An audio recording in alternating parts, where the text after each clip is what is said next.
Per gli italiani, Para os italianos, a massa é, e foi desde sempre, a verdadeira rainha da mesa. Pensemos apenas na fabulosa freguesia de Bengodi, o lugar imaginário da abundância descrito por Boccaccio no Decameron, no qual os macaroni e os ravioli ocupam o lugar de honra. il lungo e O affascinante longo e fascinante percurso dos nomes da massa teve, de facto, origem em tempos remotos. Se para os ravioli, uma palavra de provável proveniência do sul da Itália, permanece ainda incerta a sua etimologia. No caso dos macaroni é incerto o significado, juntamente com aquele da época de 300 dos gnocchi, onde o vocabulário della Crusca, nas suas várias edições, assinala como pequenas lasanhas. Ainda hoje vive na Toscana, mas, de facto, chamaram macaroni àquela massa curta e furada com também um sentido mais geral, a qualquer tipo de massa para comer sem molho. Como não pensar na célebre imagem de Alberto Sordi no filme Um Americano em Roma? Foi na Idade Média que encontramos muitos outros tipos de massa, que até Dante poderá ter apreciado. Pensemos nas lasagne, que hoje são o prato do domingo italiano, sobretudo se condimentadas com um molho de carne, o ragu alla bolognese, ou as pappardelle e os vermicelli. Estes últimos os verdadeiros antepassados dos spaghetti que, pelo contrário, são absolutamente mais modernos.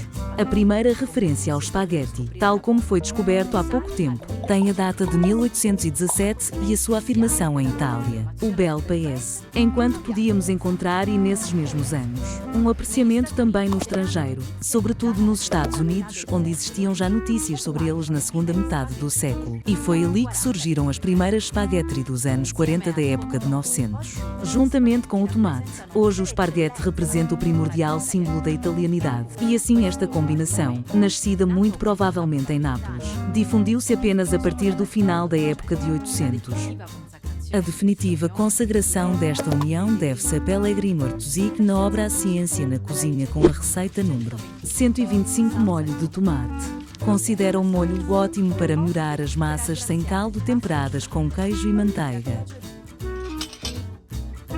Antes com o queijo e depois com o molho.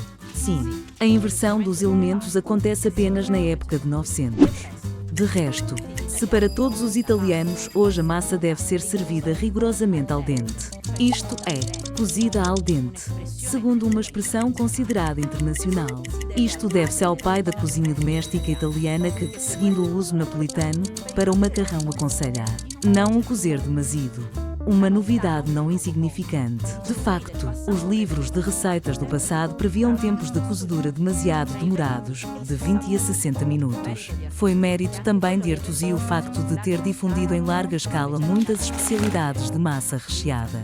Os primeiros de todos foram os capelletti romagnolos, a palavra deriva do dialeto romagnolo caplé, e depois os tortellini de Bolonha e os annolini de Parma. Todos estes nomes representam a imagem concreta de uma cultura gastronómica que, mais do que outras, encontra na variedade a sua mais profunda razão de ser. E se é verdade, tal como disse Artusi, que um prato de massa é o alimento fundamental do homem, para os italianos a massa é muito mais do que isso. É partilha, é família, é casa.